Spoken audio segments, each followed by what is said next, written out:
எங்களின்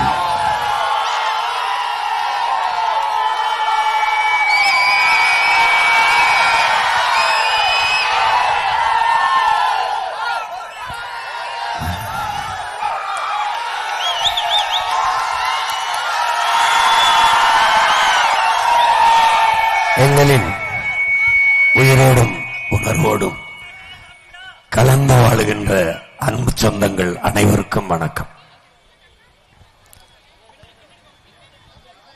நாங்கள் உங்கள் பிள்ளைகள்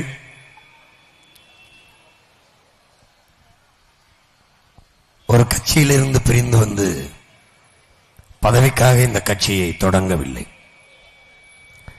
பல லட்சக்கணக்கான கோடிகளை பதுக்கி ஒதுக்கி அதை பாதுகாக்க பதவிக்கு வர வேண்டும் என்று இங்கு வரவில்லை.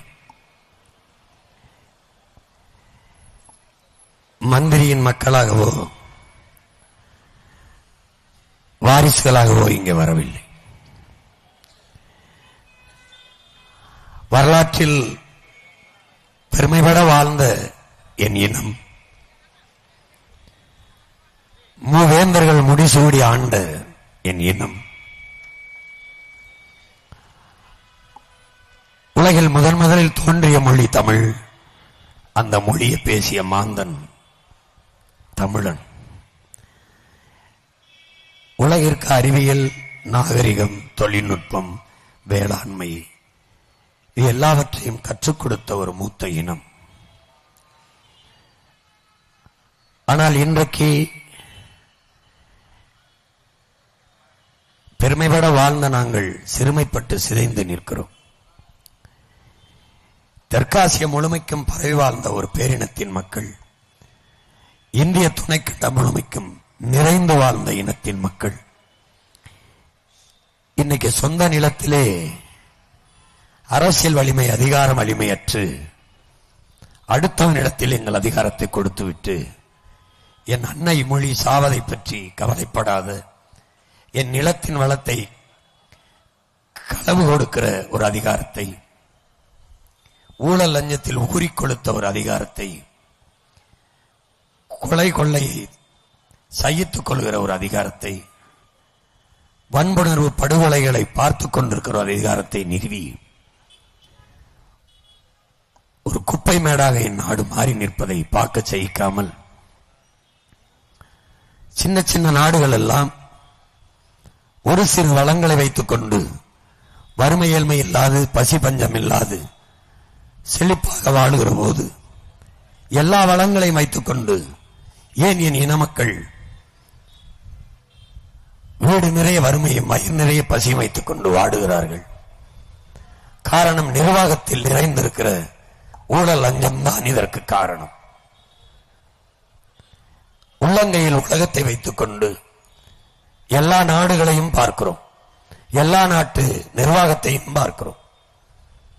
அந்த நாடுகள் எல்லாம் எப்படி ஊழல் லஞ்சமற்ற வெளிப்படையான நிர்வாகத்தால் சிறந்து விளங்குகிறது? அந்த நாட்டின் ஏன் ஏழ்மை வறுமை இல்லை? ஏழ்மை வறுமை இந்த நாடுகளில் வந்திருந்தால் கூட சோமாலியா, நைஜீரியா, வெனிசுலா போன்ற நாடுகளின் வீழ்ச்சிக்கு என்ன காரணம்? இலங்கையில் அண்மையில் நடந்த கலவரத்திற்கு, பங்களாதேஷில் நடந்த கலவரத்திற்கு, நேபாளில் நடந்த கலவரத்திற்கு என்ன காரணம்? பொருளாதார வீழ்ச்சிதான், பின்னடைவுதான். அதற்கென்ன காரணம்? இப்படித்தான் என் சொந்தங்களே, இப்படித்தான் என் உடன் பிறந்தார்களே, வெனிசுலா வீழ்ச்சிக்கு காரணம் வேலை, உழைப்பு, வருவாய், வாழ்க்கை. இந்த நாளும் ஒன்றை ஒன்று தொடர்பில் இருக்க வேண்டும். வந்த ஆட்சியாளர்கள் வேலை, உழைப்பு துண்டித்தார்கள். வேலை இல்லை, உழைப்பு இல்லை, வருவாய் இல்லை. அந்த இடத்தில் இலவசம் என்றார்கள். வாழ்க்கை இல்லை. மக்களால் பொறுக்க முடியவில்லை. போராட்டம், கிளர்ச்சி. இங்கே 2000, 5000, 8000, 10,000 என்று பணத்தை வாரி இறைக்கிறார்கள் இலவச அறிவிப்பாக. இதில் இழக்கிற பணம் பல ஆயிரக்கணக்கான கோடியாகிறது. இந்த பணத்தை முதலீடு செய்து ஒரு தொழில், அது சார்ந்த வேலை, அதில் ஒரு வருவாய், வாழ்க்கை என்று கட்டமைத்தால் அது நாடு நாடாக இருக்கும். மனிதனுடைய அறிவாற்றல், உடலாற்றல் எல்லாவற்றையும் உழைப்பில் ஈடுபடுத்தி உற்பத்தியை பெருக்குகிற நாடுதான் வாழும், வளரும். உழைப்பிலிருந்து வெளியேற்றி இலவச அறிவிப்புகளால் ஏமாற்றுகிற நாடு, மக்களின் தற்காலிக தேவையை நிறைவேற்றுகிற நாடு நிரந்தரமாக வளராது, வாழாது, மிகப்பெரிய வீழ்ச்சியை சந்திக்கும். என் மக்களுக்குள் ஒரு நோய் இருக்கிறது. கடந்த கால காயம் கிடையாது, எதிர்கால கனவும் கிடையாது, நிகழ்கால தேவை மட்டும்தான். இதை இந்த ஆட்சியாளர்கள் பயன்படுத்திக் கொள்கிறார்கள். கடந்த காலத்தில் நாம் எவ்வளவு துன்பப்பட்டோம், துயரப்பட்டோம் என்கிற காயம் அவர்களுக்கு இல்லை, ஆறிவிடுகிறது. ஆற்றுவதற்கு சாராயம் இருக்கிறது, திரைக்கவர்ச்சி இருக்கிறது. பிறகு எதிர்கால கனவு, எப்படி வாழ வேண்டும் என்கிற கனவு கிடையாது. நிகழ்கால தேவைதான். இன்னைக்கு என்ன, ஓட்டுக்கு 500 கொடுத்தார்களா, இன்னைக்கு 8000 கொடுத்தார்களா, இன்னைக்கு 10,000 கொடுத்தார்களா, இந்த தேவைதான் என் மக்களுக்கு. இதனால்தான் இந்த இனம் தட்டுக்கட்டு தவித்து நிற்கிறது. இங்கே நம் மக்களுக்கு 3 நோய்கள் இருக்கிறது. அதுல பெரிய நோய் வறுமை. அந்த வறுமைக்கு ஒரு குழந்தை பிறக்கிறது. அந்த குழந்தைக்கு பெயர் அறியாமை. இந்த வறுமைக்கும் அறியாமைக்கும் ஒரு குழந்தை பிறக்கிறது. அந்த குழந்தைக்கு பெயர் மறதி. இந்த 3ஐயும் இந்த ஆட்சியாளர்கள், இந்த கட்சி தலைவர்கள் முதலீடாக பயன்படுத்திக் கொள்கிறார்கள்.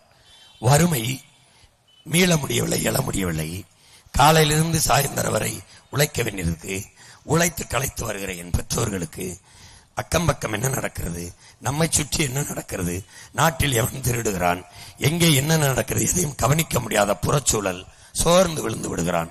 வறுமை, கவனிக்க முடியவில்லை. அதற்கு அறியாமை, வறுமை இருப்பதால் எதையும் தேடி அறிந்து கொள்ள முடியவில்லை. அறியாமை கூடவே பிறந்து விடுகிறது. அறியாமைக்கு ஒரு குழந்தை இருக்கு, மறதி. அது என்ன செய்து, நேற்று ஒன்று சொன்னாய், இன்று ஒன்று சொல்லுகிறாயே என்று கேட்கவில்லை.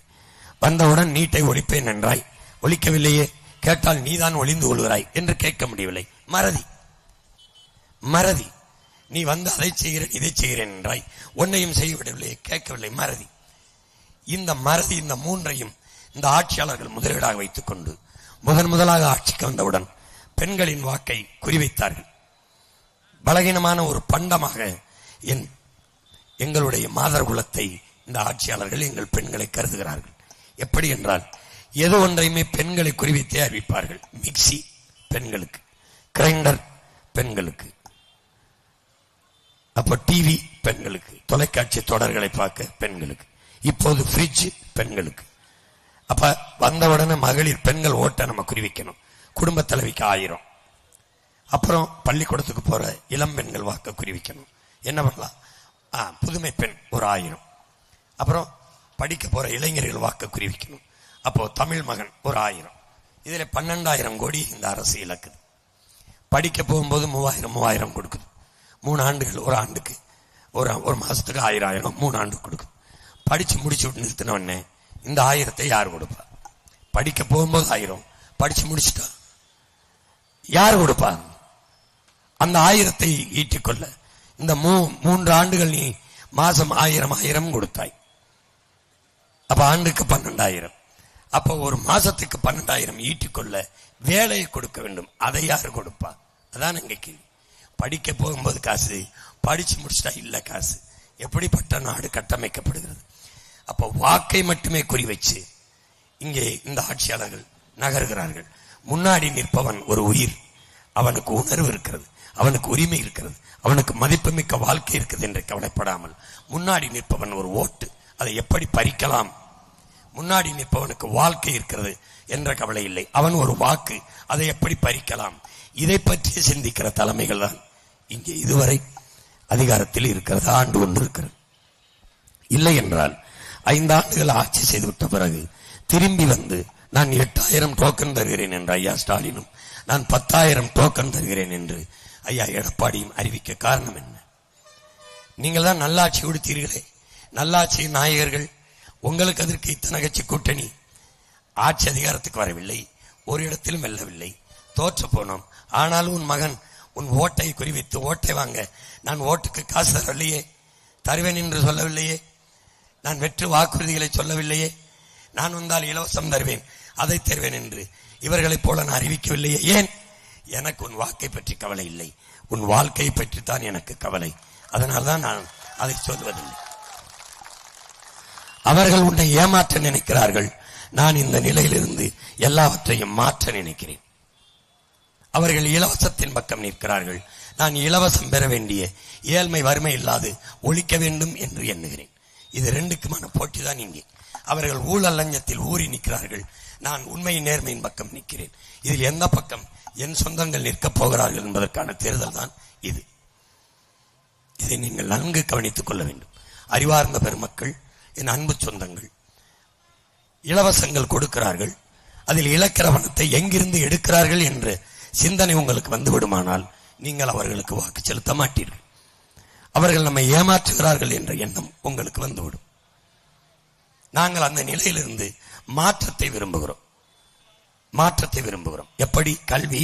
கல்விக்கேற்ற வேலை, வேலைக்கேற்ற சம்பளம், அதை கொண்டு வாழ்கிற பெருமைமிக்க வாழ்வு, இதுதான் எங்கள் கனவு. அதை செய்ய வேண்டும் என்று நினைக்கிறோம். தன்மானத்தோடு தலை நிமிர்ந்து வாழ்கிற ஒரு தற்சார்பு வாழ்க்கையை என் சொந்தங்களுக்கு கொடுக்க வேண்டும், என் தம்பி தங்கிகளுக்கு கொடுக்க வேண்டும் என்று நாங்கள் நினைக்கிறோம். இதுதான் இதுவரை இருந்த கட்சி ஆட்சிகளுக்கும் உங்கள் பிள்ளைகள் முன்வைக்கிற லட்சிய கோட்பாடுகளுக்கும் வித்தியாசம் இதுதான். நான் இலவசம் தரமாட்டேன் என்பதில் உறுதியாக இருக்க காரணம், இலவசம் ஒரு வளர்ச்சி திட்டம் அல்ல, வீழ்ச்சி திட்டம், கவர்ச்சி திட்டம், ஏமாற்று திட்டம். இலவசத்தில் இழந்த பணங்கள் மட்டும் 10.5 லட்சம் கோடி, 1 லட்சம் கோடியை வட்டியை கட்டி கொண்டிருக்கிறோம். இவர்கள் எங்கிருந்து இந்த காசை பெறுவார்கள்? நம்மிடத்திலிருந்து அத்தியாவசியத்தில் வரியாக எடுப்பார்கள். உதாரணமாக மின் கட்டணம் 3 முறை உயர்ந்திருக்கிறது ஐயா ஸ்டாலின் ஆட்சியிலே. சகிக்க முடியாத சொத்து வரி, பத்திரப்பதவு வரி, அத்தியாவசிய அரிசி பருப்பிலை விலை ஏற்றம், இப்படி தவிர்க்க முடியாத பண்டத்தில் விலையை வைத்து வரியை வைத்து விதிப்பார்கள், வசூலிப்பார்கள். பிறகு கடன் வாங்குவார்கள். எதை காட்டி? ஒன்று மண்ணின் வளத்தை, மக்களின் நலத்தை, இது ரெண்டையும் அடமான வைத்து கடன் பெறுவார்கள். இப்போ 10.5 லட்சம் கோடி கடன். இவர்கள் சொல்லி இருக்கிற இலவசங்களை நிறைவேற்ற இன்னும் குறைஞ்சது 5 லட்சம் கோடி கடன் பெற வேண்டும். அப்படி என்றால் இன்னும் 1 லட்சம் கோடி வட்டி கூடும். நாட்டின் பட்ஜெட் 3 லட்சம் கோடி தான். 2 லட்சம் கோடி வட்டி போய்விட்டால் 1 லட்சம் கோடி வைத்து என்ன நலத்திட்டத்தை நிறைவேற்றுவீர்கள்? எதை நிர்வாகம் செய்வீர்கள்? காவல்துறைக்கு சம்பளம், ஆசிரியருக்கு சம்பளம், போக்குவரத்து தொழிலாளருக்கு, மருத்துவர்களுக்கு சம்பளம், எப்படி கொடுத்து நாட்டை நிர்வகிப்பீர்கள்? தேவையற்ற கலகமும் கிளர்ச்சியும் இந்த மண்ணில் வெடிக்கும். இப்பவே வாத்தியார்கள் சம்பள உயர்வு கேட்டு வீதியில் நிற்கிறார்கள். மருத்துவர்கள் கூலி உயர்வு கேட்டு, ஊதிய உயர்வு கேட்டு வெளியே நிற்கிறார்கள். செவிலியர்கள் வீதியில் நிற்கிறார்கள். எல்லாரும் வீதிக்கு வந்த பிறகு நாடு எப்படி நிம்மதியாக இருக்கும்? அது நல்லாட்சி என்பது எங்கே இருக்கும்? எங்கே இருக்கும்? விவசாயி விளை வச்ச விளைபொருளான நெல்லை, உயிர் தேவையான உணவுப் பொருளை ஒரு சேமிப்பு கிடங்கை கட்டி சேமித்து வைக்க வக்கற்ற இந்த அரசு சாராயத்தை சேமித்து வைக்க, பாதுகாப்பாக வைக்க குடும்பம் கட்டுகிறது என்றால் இந்த அரசிற்கு நீங்கள் வாக்கு செலுத்தப் போகிறீர்களா? படிக்க வைத்த பிள்ளைகளை அறிவார்ந்த சமூகமாக உருவாக்கி அவர்களுக்கு படிப்புக்கேற்ற வேலை கொடுத்து வளர்த்தெடுக்க துடிக்காமல் குடிக்கிற மக்களின் எண்ணிக்கையை பெருக்கி நாட்டை குட்டியச்சுவராக்கிற தலைவர்களுக்கு மறுபடியும் நீங்கள் வாக்கு செலுத்தப் போகிறீர்களா? இந்த 3 கட்சிகளில் உங்கள் மகனை தவிர எவனாவது ஒருவன் நான் வந்தால் டாஸ்மார்க்கை மூடுவேன் என்று சொல்வதை பார்த்தீர்கள்? சொல்ல மாட்டார்கள். ஏன்? அவர்களுக்கு பயம். அவர்களுக்கு பயம். எப்படியாவது வென்றாக வேண்டும், இந்த மக்களை ஆண்டாக வேண்டும், ஆள வேண்டும் என்று நினைக்கிறார்கள். நான் அப்படி அல்ல. எப்படியாவது என் மக்கள் வாழ வேண்டும், நல்லபடியாக வாழ வேண்டும் என்று நினைக்கிறேன். அவர்களைப் போல ஆள வேண்டும் என்று நினைக்கவில்லை. எதற்காக மதுக்கடையை மூடுவேன் என்று சொல்ல மறுக்கிறார்கள்? குடிக்கிற மக்களின் எண்ணிக்கை 2 கோடியாக பெருகிவிட்டது. 2.5 கோடி. அவர்களுடைய வாக்கு நமக்கு விழாது போயிருமோ என்று அச்சப்படுகிறார்கள். உங்கள் மகன் குடிக்கிற மக்களின் வாக்கு எனக்கு தேவையில்லை, நல்ல தமிழ் குடிமக்களின் வாக்கு இருந்தால் போதும் என்று நான் நினைக்கிறேன். போதையில் நிற்பவன் எப்படி நல்ல சிந்தனையில் தனக்கான தலைவனை தேர்வு செய்வான்? குடித்துவிட்டு வண்டி ஓட்ட முடியாது, குடித்துவிட்டு காரை ஓட்ட முடியாது என்று சொல்லி குடித்துவிட்டு காரை ஓட்டாதீர்கள் என்று தடுக்கிற அரசு குடித்துவிட்டு குடும்பத்தை ஓட்ட முடியாது என்று தெரியாதா? அதை ஏன் திறந்து வைக்கிறது? ஏன் திறந்து வைக்கிறது? நான் ஒரு அப்பன், எனக்கு 5 பிள்ளைகள், 5 பிள்ளைகளையும் குடிச்சு காசு தாங்கள், அப்பத்தான் குடும்பத்தை வீட்டை நடத்த முடியும் என்று சொன்னால் என்னை என் பிள்ளைகள் மதிப்பார்களா? நான் குடிக்க வைக்கிறேன் என் பிள்ளைகளை. நான் குடிக்க வச்சு காசு கொடுங்க, அப்பதான் வீட்டை நடத்த முடியும் என்று சொன்னால், வீட்டை நிர்வகிக்க முடியும் என்று சொன்னால் யாராவது மதிப்பார்களா? வீட்டு தலைவனுக்கு அப்படி என்றால், நாட்டு தலைவன் மக்களை குடிக்க வச்சு அந்த காசை எடுத்து நாட்டை நிர்வகிப்பதை எப்படி இந்த அறிவு சமூகம் ஏற்கிறது? எப்படி ஏற்கிறது? நீங்கள் இப்போதும் தலைவர்களா தேர்வு செய்ய போகிறீர்கள்? இல்லை, குடிக்க வைத்து 25 லட்சம் பெண்களின் தாலி அறுத்திருக்கிறார்கள், இன்னும் மறுபடியும் குடிக்க வச்சு தாலி அறுப்பார்கள். அப்ப நீங்கள் தலைவர்களுக்கு வாக்கு செலுத்தவில்லை, தாலி அறுப்பவர்களுக்கு வாக்கு செலுத்துகிறீர்கள். இது ஒரு கொடுமை, இது ஒரு கொடுமை. குடித்தால் உடல் உறுப்புகள் சிதைந்து போகும், உழைக்கிற திறனற்று போவார்கள், சிந்திக்கிற திறனற்று போவார்கள், நாசமாய் போகும் நாட்டின் எதிர்காலம் என்று தெரியாதா? தெரியாதா? அன்னைக்கு பிறப்பு விகிதம் அதிகமாக இருந்தது, குடும்ப கட்டுப்பாடை கொண்டு வந்தாய். இன்னைக்கு பிறப்பிக்கிற ஆற்றலை இல்லாத பொழுது தெருவுக்கு தெரு செயற்கை கருத்தரப்பு மையங்களை தொடங்குகிறார்கள். எதனாலே? மது, காற்று நஞ்சு, நீர் நஞ்சு, சோறு நஞ்சு, எல்லாம் விஷமாகி போனதால் மனிதனின் ஆற்றல் ஒன்றுமில்லாமல் போய்விட்டது. இப்போது சொல்லுங்கள் அறிவு சமூகமே, என்ன செய்ய போகிறீர்கள்? மறுபடியும் இந்த தேர்தலில் இவர்களையே தேர்வு செய்ய போகிறீர்களா? இவர்களுக்கே வாக்கு செலுத்த போகிறீர்களா? இதுவா? நானும் கட்டணம் இல்லாமல் உங்களுக்கு தருவேன், காசு இல்லாமல் தருவேன். எதை தருவேன்? ஆக சிறந்த கல்வியை என் நாட்டு பிள்ளைகளுக்கு ₹1 கட்டணம் இல்லாமல் தருவேன். எந்த தரத்திற்கு தருவேன்? உலகத்தில் கல்வியில் சிறந்த நாடாக பின்லாந்து இருக்கிறது, அதை முந்திக் கொண்டு சொல்வேன். இந்த இடத்தில் இருந்து சொல்லுகிறேன், இந்த இடத்தில் உங்கள் மகன் உங்கள் முன்பிருந்து சொல்லுகிறேன். இன்றைக்கு சொல்லுகிறேன், உலகத்தில் சிறந்த நாடு கல்வியில் பின்லாந்து என்று. 5 ஆண்டுகளில் உங்கள் மகனிடத்தில் நாட்டை கொடுங்கள். பின்லாந்தில் இருந்து ஒருவன் சொல்வான், உலகத்தின் தலை சிறந்த நாடு தமிழ்நாடு என்று. உலகத்தின் தலை சிறந்த மருத்துவம் தமிழ்நாட்டில். உலக நாடுகளில் இருந்து என் நாட்டிற்கு மருத்துவம் பார்க்க எல்லோரையும் திருப்புவேன். உலகத்தின் தலை சிறந்த சுற்றுலா தலமாக என் நாட்டை மாற்றுவேன். இயற்கை சுற்றுலா, இன்ப சுற்றுலா, கோடி கோடியாக பணத்தை குவிக்க முடியும், என்னால் மாற்ற முடியும். ஏன்? என் கனவு பெரிது. நான் சாதாரணமானவன், அசாதாரணமான ஒன்றை கனவு காண்கிற மகன். இந்த கனவை எனக்குள் தந்த மகன் இதோ என் தலைவன் மேதகவி பிரபாகரன் என்ற பெருந்தலைவன். அவனுக்கு இந்த கனவை தந்தது அவன் முன்னோர்கள். மொத்த முன்னோர்களின் அறிவையும் மானத்தையும் வீரத்தையும் ஒத்த உருவமாக சுமந்தான். அவன் மொத்த கனவையும் இந்த மகனுக்கு கையளித்தான். அதை பிரித்து பிரித்து என் பிள்ளைகளுக்கு கனவாக சுமத்தி கொண்டு வருகிறேன். அவர்கள் தோள்களில் தூக்கி சுமந்து வருகிறார்கள். அறிவு சமூகம் யோசிக்க வேண்டும். கட்டணமில்லாத கல்வி சிறந்த கல்வி, கட்டணமில்லாத மருத்துவம் சிறந்த மருத்துவம், தூய குடிநீர் ₹1 காசு இல்லாது. இது 3 மட்டும்தான் உன் மகன் காசு இல்லாமல் தருவேன். மீது எல்லாவற்றுக்கும் இலவசம் என்ற சொல் இந்த நாட்டில் இருக்க. உன் படிப்புக்கேற்ற வேலை தருவேன், அதுக்கேற்ற சம்பளம் தருவேன். அதை கொண்டு நீ பெருமை மிக்க வாழ்க்கையை வாழ்கிற வாழ்க்கையை தருகிறேன். தாலிக்கு தங்கம் தரமாட்டேன், தரமாட்டேன், தரமாட்டேன். ஒரு பவனும் இல்ல, அரை பவனும் இல்ல, ஒண்ணும் கிடையாது, ஒண்ணும் கிடையாது. பொண்டாட்டி கழுத்துல ஒரு பவன் தாலி வாங்கி கட்ட வாக்கற்ற உனக்கு எதுக்கு பொண்டாட்டி? உனக்கு எதுக்கு பொண்டாட்டி? எதுக்கு பொண்டாட்டி? உழைடா, உழைச்சு நேசிச்சு சிறுக சிறுக சேர்த்து நேசிச்ச மனைவி கழுத்துல, உயிர் துணை கழுத்துல ஒரு பவன் இல்ல, ஒரு துளி தங்கத்தை போடுற. அதான்டா ஆண்மகனுக்கு அழகு.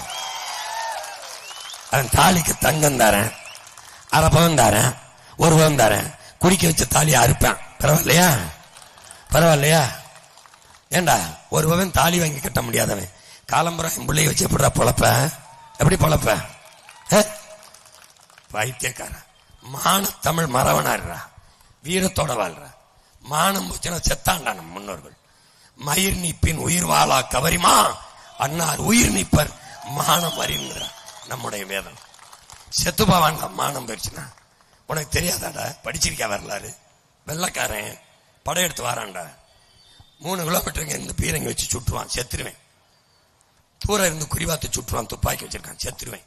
என்கிட்ட வாழும் எழுந்தாண்டா இருக்கு. கிட்ட நின்னாதான் தாக்கி அழிக்க முடியும். தூரம் இருந்து சுட்டு கொன்றுவான்.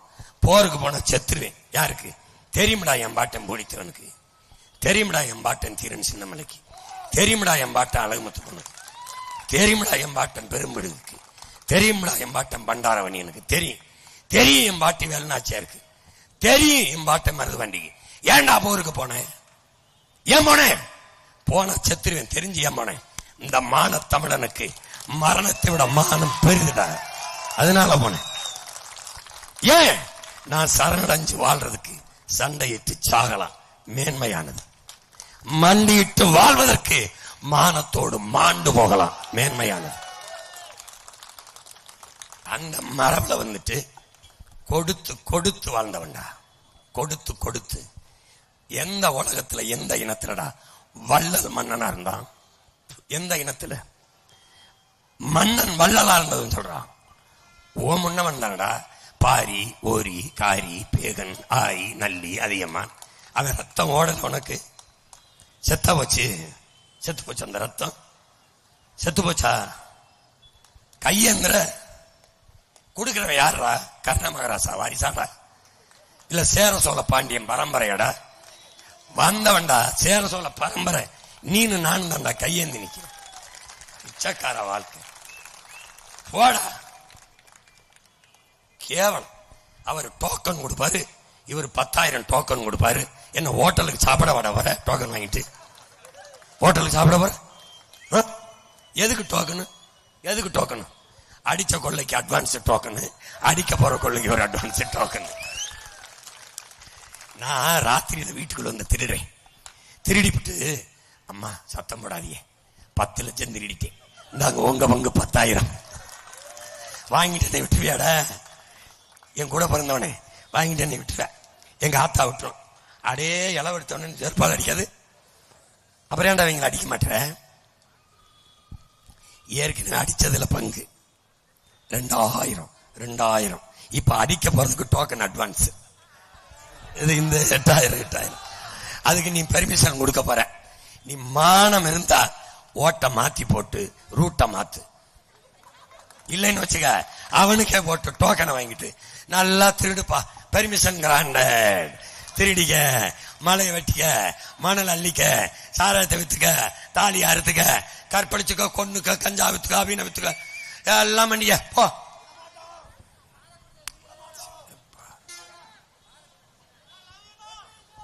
நான் காரைக்குடிக்கான ஆள் இல்ல, ஒட்டுமொத்த தமிழ் குடிக்கான ஆள்.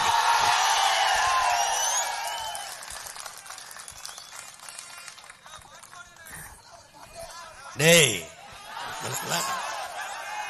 உங்களுக்கு கருணை இல்லையா? இரக்கம் இல்லையா?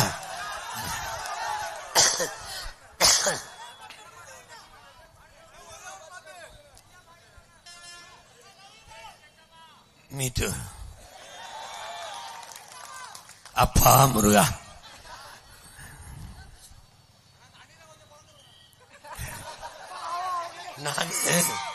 நான் வந்தவன சாராய கடையை மூடிட்டு கல்லு கடையை திறக்கிறேன். நீ அதுக்கு சைடிஸ்க்கு வறுத்து சாப்பிடு. நாங்களாம் பண்ணோம். நாங்கெல்லாம் காட்டுல வேட்டைக்கு போகும்போது அணில அடிச்சு, காட்டு எலி அடிச்சு வறுத்து கல்லுக்கு சைடிஸ் வச்சுக்கிட்டோம். அதை பின்பற்று.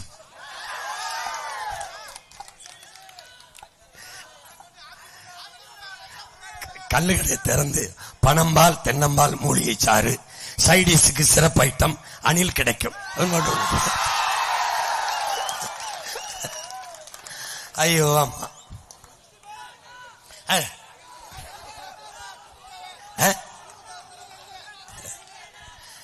இல்ல என் அன்பு சொந்தங்களுக்கு கேட்பேன், ஒன்னு சொல்லுவேன். நீங்க செஞ்ச பாவத்தை நீங்களே பரிகாரம் செஞ்சு சரி பண்ணுங்க. இந்த ஊர்ல இருந்து ஒருத்தரை அனுப்பி இந்த நாட்டை நாசம் ஆக்கிட்டியே. ஆமா, அதனால இந்த நாட்டுல பேரறிஞர் அண்ணா வர சரியா இருந்தது. ஊழல், லஞ்சம் எதுவும் கிடையாது. அந்த நாற்காலியில இந்த மண்ணின் மகன் உட்கார்ந்தாரு.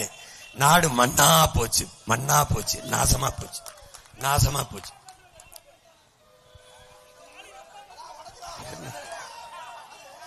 அதெல்லாம் ஒரு நொடி வேலை.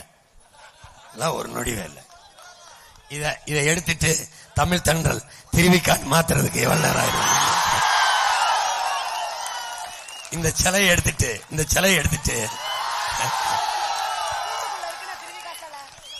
இங்க பாரு, என் பாட்டன் தமிழ் தண்ட திருவிக்கா இத்தனீண்டு ஜெயில இருக்கான். இவர் எப்படி இருக்காரு பாரு. இவரை எடுத்து வச்சுட்டு ஆளை தூக்கி இங்க வைக்க ஒரு நொடி.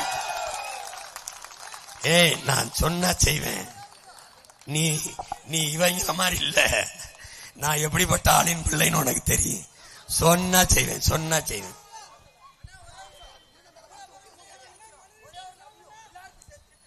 I love you all. டேய், நீ இப்பதான்டா காதலிக்கிற. நான் 20 வருஷமா காதலிச்சு சுத்திக்கிட்டு இருக்கேன்டா. அப்படியே தேவதாசு நானும் ஒரு ஜாதி தான் தெருவா பாடிட்டு 20 வருஷமா கத்திக்கிட்டு இருக்கேன். இப்பதான் ஏற்று பாக்குறான். வந்தாலு நம்ம காதலிக்கிறான் போல இருக்கு. ரொம்ப நாளா ஒன் சைட்ல தான் போயிடுச்சு. பாட்டா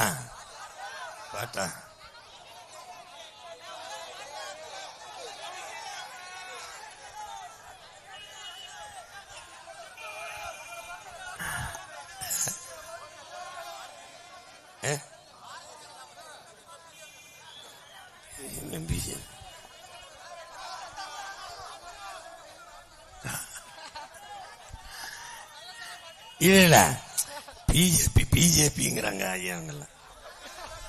அதாவது அடிப்படை ஒரு கோட்பாடு தான்.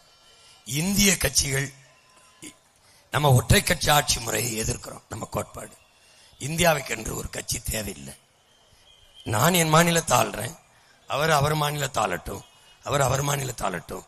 இந்தியாவை யார் ஆள்றோம் கூடி பேசி ஆளலாம். ஒவ்வொரு தேசியத்திற்கும் சுழற்சி முறையில் நாட்டின் தலைமை பதவியை கொடு. அதான் எங்களுடைய கோட்பாடு. இப்ப 3 முறை குஜராத்தை சேர்ந்த ஒருவரே பிரதமர், 3 முறை குஜராத்தை சேர்ந்த ஒருவரே உள்துறை அமைச்சர். இப்படி இருப்பது நல்லதில்லை, நாட்டுக்கு நல்லதில்லை. அதனால நாங்க மாத்தணும் நினைக்கிறோம். பாரதிய ஜனதா காங்கிரஸ் நம்ம நாட்டுக்கு எதுக்கு? யாராவது ஒரு காரணம் சொல்லுங்க. எங்க ஓட்டை நாங்க அவர்களுக்கே போடுறோம். ஒரு காரணம் சொல்லுங்க. ஒரு காரணம். ஒழிக்கணும் எங்களை. மதத்தை முன்னிறுத்தி அரசியல் செய்யும் போது மனிதநேயம் செத்து போகும். சாதியை முன்னிறுத்தி அரசியல் செய்யும் போது சகோதரத்துவம் சமத்துவம் செத்து போகும். பணத்தை முன்னிறுத்தி அரசியல் செய்யும் போது மாண்புமிக்க ஜனநாயகம் செத்து போய் கேடுகட்ட பணநாயகம் பிறந்துவிடும். இதனால இது மூண்டையும் தூர தூக்கி தள்ளணும். அறிவு சமூகம் இதை புரிந்து கொண்டு வேலை செய்யணும். எதற்காக பாரதிய ஜனதா? எதற்காக? நீட்டை திணித்தது, கொண்டு வந்தது காங்கிரஸ், செயல்படுத்தியது பாரதிய ஜனதா. அதற்காகவா? கச்சத்தீவை கொடுத்தது காங்கிரஸ். கொடுத்ததான் எடுக்க முடியாதுன்னு சொல்லுது காங்கிரஸ். எடுக்கும்போது கூட இருந்தது, கொடுக்கும்போது திமுக. தடுத்து போராடி நிறுத்தல. கல்வியை மாநில உரிமையிலிருந்து எடுத்துட்டு போனது காங்கிரஸ், கூட இருந்து கொடுத்தது திமுக. எதற்காக? பிஜேபி நிலைப்பாடு என்ன? கச்சத்தீவுல கொடுத்ததான் திருப்பி எடுக்க வேண்டும், பேச்சுக்கு இடமில்லை. காவிரி நதி நீரில் நிலைப்பாடு என்ன? பாரதிய ஜனதாவுக்கும் காங்கிரசுக்கும் ஒரே நிலைப்பாடு தான்.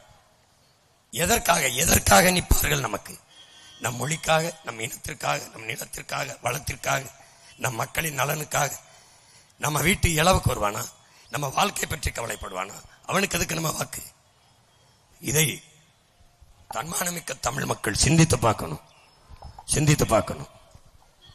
இந்தியாவே ஆள கொடுத்து நாட்டை பிச்சைக்கார நாடாக்கிருச்சு. இதுல இந்த மாநிலத்தில் வென்று என்ன ஆக போகுது? திமுகவை ஒழிக்கணும். யார வச்சு? அதிமுக வச்சா? தீமை வச்சு ஒழிப்ப? நெருப்பை வச்சு எப்படி அணைப்ப? அங்க ஒரு தண்ணி வேணும். அது யார்? அதான் நீனும் நானும். அதை வச்சுதான் அணைக்கணும். ஊழல் லஞ்சத்தை ஒழிக்கணும். எப்படி? உண்மை நேர்மை. யார் இந்த உண்மை நேர்மை? அதான் நம்ம நீ நானும். உண்மை நேர்மை இருக்கிறதுனாலதான் நான் ஓட்டுக்கு காசு தரல, நான் இலவசம் தருவேன்னு சொல்லல. உன்னை ஏமாத்த தெரியாது? என்னால வீட்டுக்கு ஒரு ஹெலிகாப்டர் தரேன்னு சொல்ல தெரியாதா? சிரிக்கிற, நான் சொன்னா மட்டும் சிரிக்கிற, அவங்க சொன்ன ரசிக்கிற. அவர் கார் தருவேன்னு சொன்னது ரசிக்கிற, நான் ஹெலிகாப்டர் தருவேன்னு சொன்னது சிரிக்கிற. உறுதியா தருவோம். ஒவ்வொரு குடும்ப தலைவிக்கும் ஒவ்வொரு கிலோ தங்கம், ஒரு கிலோ தங்கம். மீட்டு. அதனால என் அன்பு சொந்தங்கள், அறிவார்ந்த பெருமக்கள், படித்த மக்கள் நிறைந்த இடம். இந்த சமூகம் பால்பட்டு போனதுக்கு வரலாற்றுல ஒரு பெரிய களங்கத்தை இந்த திருவாரூர் சுமக்குது. இந்த திருவாரூர் பெரிய களங்கத்தை சுமக்குது. அதை துடைத்து எரியணும்னா பெரிய விளக்கமாறு கொண்டு வர வேண்டாம், பெரிய தொடப்பம் கொண்டு வர வேண்டாம். ஒரே ஒரு விரல், ஒற்றை விரல், ஒற்றை விரல். எந்த சின்னத்துக்கு அழுத்தி அழுத்தி இந்த மக்களை தாழ்த்தி வீழ்த்தினியோ அந்த சின்னத்தை மறந்துவிட்டு விவசாய சின்னத்திற்கு வாக்கை செலுத்தி இந்த நாட்டை நல்வழிப்படுத்து. நிறைந்து வேளாண்குடி மக்கள் வாழுகிற நிலம் தஞ்சை என்றாலே வேளாண்மை. வேளாண்குடி மக்கள் இருக்கிற இடத்தில் விவசாயி நின்றான் வென்றான் என்று வரலாறு வருவதுதான் சரியானது. எனவே என் அன்பு சொந்தங்களே, அறிவார்ந்த பெருமக்களே, புரிந்து கொண்டு நீங்கள் இந்த தேர்தலில் வாக்கை செலுத்த வேண்டும். நன்னிலத்திலே போட்டியிடுகிற என் அன்பு தங்கை தேன்மொழி திலீப்குமார் அவர்களுக்கு நீங்கள் வாக்கை செலுத்த வேண்டும். என் தங்கை அமெரிக்காவில் ஆசிரிய பணியை விட்டுவிட்டு இந்த மண்ணில் அமெரிக்காவில் கற்பிக்கிறதற்கு வேண்டும். நம் மக்களுக்கு கற்பிக்க நிறைய இருக்கிறது என்று வந்தவன். ஆனால் அம்பேத்கர் கற்பி புரட்சி செய் ஒன்று சேர் என்கிறார். அதைத்தான் உங்கள் பிள்ளைகள் தொடர்ந்து சொல்கிறோம். எது சரி எது தவறு என்று உணர்த்துகிறோம். எப்பவும் சரியானது செய்கிற என் மக்கள், நல்லதையே தேர்வு செய்கிற மக்கள். பொண்ணுக்கு பையன் பார்க்க போனால் நல்ல பையன், பையனுக்கு பொண்ணு பார்க்க போனால் நல்ல பொண்ணு, சாப்பிட போனால் நல்ல சாப்பாடு, சட்டை வாங்க போனால் நல்ல சட்டை, காரு வாங்க போனால் நல்ல காரு, செல்வன் வாங்க போனால் நல்ல செல்வம். எல்லாவற்றிலும் நல்லதை தேடுகிற நீங்கள் இந்த ஒரு முறை நாட்டை ஆளுகிற தலைவனில் நல்ல தலைவனை தேடுங்கள். நல்லவன் யார் என்று தேடுங்கள். அதனால் உங்கள் மதிப்புமிக்க வாக்கை என் தங்கைக்கு நன்னிலத்திலே விவசாய சின்னத்திலே போடுங்கள். திருவாரூரிலே வரலாறு மன்னிக்காத பெரும்பாவத்தை செய்த மண்ணின் மக்களே, அதை மாற்றி எழுதுறதுக்கு எல்லா பாவத்துக்கும் ஒரு பரிகாரம் உண்டு. நீங்கள் செய்த பாவத்திற்கு ஒரு பரிகாரம் உண்டு. ஒரே வழி விவசாய சின்னத்திற்கு என் தங்கைக்கு திருவாரூரிலே அஸ்வினி பூபாலனுக்கு வாக்கு செலுத்தி அவரை வெற்றி பெற செய்து உங்கள் மீது இருக்கிற அந்த களங்கத்தை, வரலாற்று பழியை துடைத்து எறியுங்கள். மாற்றி எழுதினார்கள் மகத்தான தீர்ப்பை. திருவாரூர் மண்ணிலேயே திருத்தி எழுதினார்கள் தீர்ப்பை என்று அறிவு சமூகம். வரலாற்றை மாற்றி படையுங்கள். உங்கள் ஒற்றை விரலால் உலகம் திரும்பி பார்க்கிற புரட்சியை ஏற்படுத்த முடியும். ஏப்ரல் 23 வாக்கை செலுத்த செல்கிற போது உங்கள் பிள்ளைகள், பேரன் பேத்திகள் முகத்தை பார்த்துவிட்டு செல்லுங்கள். அவர்களின் எதிர்காலத்திற்கு எச்சின்னத்திற்கு வாக்கு செலுத்தினர். எந்த கட்சி வென்று ஆட்சிக்கு வந்தால் நாடு மக்களும் நிம்மதியாக வாழ முடியும் என்பதை ஆய்ந்து அறிந்து தெளிந்து உங்கள் மதிப்புமிக்க வாக்கை செலுத்தி நீங்கள் வெற்றி பெறுங்கள். சூரியனுக்கு செலுத்தினீர்கள், வென்றார்கள், நீங்கள் தோற்றீர்கள். தாமரைக்கு செலுத்தினீர்கள், அவர்கள் வென்றார்கள், நீங்கள் தோற்றீர்கள். ரெட்டலைக்கு செலுத்தினீர்கள், அவர்கள் வென்றார்கள், நீங்கள் தோற்றீர்கள். எல்லாருக்கும் செலுத்தி நீங்கள் தோற்றீர்கள், அவர்கள் வென்றார்கள். முதல் முறையாக விவசாயிக்கு செலுத்தி நீங்கள் வெற்றியடையுங்கள் என்று அன்போடு வேண்டுகிறேன். நன்னிலத்திலே என் தங்கை தேன்மொழி திலீப்குமாருக்கும், திருவாரூரில் என் தங்கை அஸ்வினி பூபதி பாலனுக்கும் வாக்கை செலுத்தி வெற்றி பெற செய்யுங்கள். புரட்சி எப்போதும் வெல்லும். நம் வெற்றியதை சொல்லும். இலக்கு ஒன்றுதான், இனத்தின் விடுதலை. இனம் ஒன்றாவும் இலக்கை வென்றாவும். தமிழ் தாய் வாழ்க, தலைவர் பிரபாகரன் வாழ்க. என் தங்கை அஸ்வினி பூபதி பாலன் வெல்க. என் தங்கை தேன்மொழி திலீப்குமார் வெல்க, வெல்க, வெல்க. நன்றி, வணக்கம். நாம் தமிழ். மீட்டு